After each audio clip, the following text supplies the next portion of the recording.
Problem ये आ रही है कि ये चार्जर इसका प्लग इन किया हुआ है, तो ये फ्रंट के ऊपर किसी किस्म की कोई चार्जिंग की लाइट या कोई किसी किस्म की कोई लाइट भी ऑन नहीं हो रही। ये पावर वाला बटन मैं पुश करता हूँ तो ये टर्निंग ऑन नहीं हो रहा। ये इसका जो जैक है पावर वाला डीसी पिन, इसको थोड़ा सा मैं आगे या पीछे करूँगा तो ये कई दफ़ा जो है ना ये ऑन हो जाता है, लेकिन स्क्रीन के ऊपर इसका डिस्प्ले जो है ना वो शो नहीं होता। अभी फ़िलहाल ऑन नहीं हो रहा, तो चलें चेक करते हैं इसको क्या प्रॉब्लम है।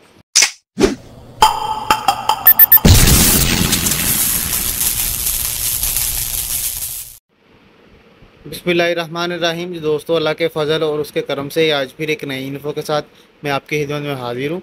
ये एसर का लैपटॉप है, एसर एस्पायर सीरीज़ है। ये इसका मॉडल नंबर है V3571G।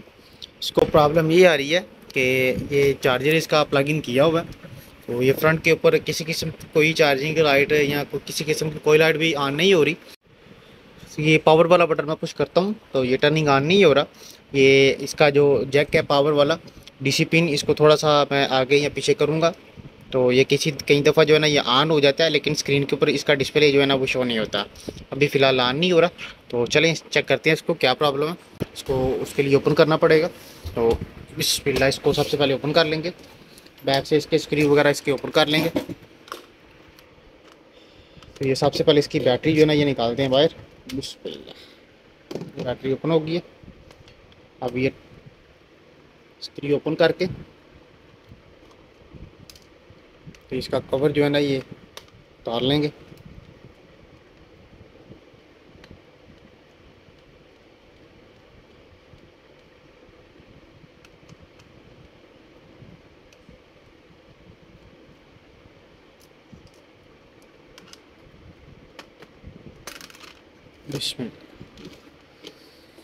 अच्छा, ये ओपन हो गया कवर भी कर इसका।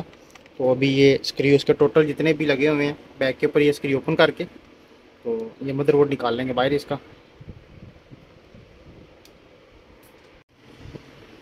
ये ओपन हो गया स्क्रू उसके।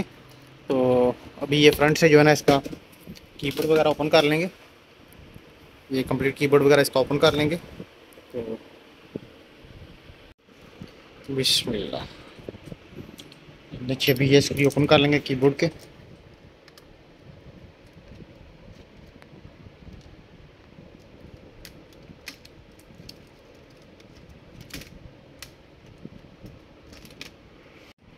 फिलहाल जी ये माउस पैड ओपन हो गया, ये इसका ओपन हो गया कीबोर्ड। ठीक है, स्ट्रिप वगैरह इसकी उतार ली है कंप्लीट। तो ये आ गया मदरबोर्ड हमारे सामने बाहर। ये इसकी चार्जिंग की लीड है, पावर जैक है इसका। ये चेक करेंगे पहले।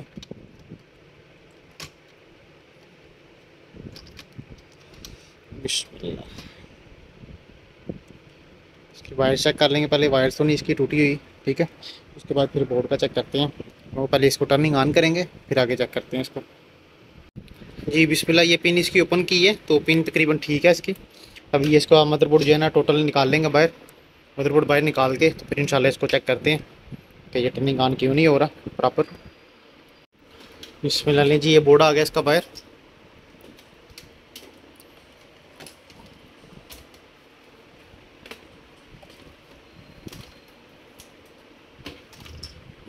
अभी इसके वोल्टेज चेक कर लेंगे, 3-5 वोल्ट एरिया चेक कर लेंगे और ये चेक कर लेंगे वोल्टेज कहाँ पर जा रहे हैं, कहाँ पर जो है ना फ्लिक्सिंग कर रहे हैं, जिसकी वजह से ये टर्निंग ऑन नहीं हो रहा। तो चले चेक करते हैं।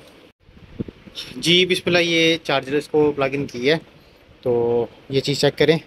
ये 3 वोल्ट और 5 वोल्ट की कॉइल है, ठीक है, जो कि बिल्कुल ही वोल्टेज नहीं आ रही इधर, ना 3 वोल्ट के और ना ही 5 वोल्ट के। ये 3-5 वोल्ट का आईसी है। तो ये चेक करें, ये साथ इसके रेजिस्टेंस लगी हुई है। ये चेक करें, ये 4 वोल्ट बन रहे हैं रेजिस्टेंस के ऊपर। उसके बाद ये दूसरी रेजिस्टेंस है, उसके ऊपर 5 वोल्ट बन रहे हैं। तो ये आईसी जो है ना 3-5 वोल्ट जो है ना प्रॉपर तरीके से नहीं निकाल रहा। एक मेन चीज़ ये भी हो सकती है। दूसरी जो है ना वो इसमें इसकी बायस आती है, तो बायस भी चेक कर लेंगे। ये कंट्रोलर के साथ है आना वाली। तो चलें इसको वेरीफाई करते हैं पहले कि प्रॉब्लम किस एरिया में आ रही है। जी बिस्मिल्लाह, ये आईसी जो है ना चेंज कर दिया इसका। 51-123 नंबर लगा हुआ था, पुराने वाला आईसी इसका ये है, ठीक है। तो ये 3-5 वोल्ट नहीं बन रहे थे कॉइल के ऊपर। अभी आईसी चेंज किया है तो 3-5 वोल्ट बन गए हैं इसके। अभी ये चेक करें, मैं इसको चार्जर प्लग इन करता हूँ। बिस्मिल्लाह, ये पावर वाला बटन पुश करता हूँ मैं,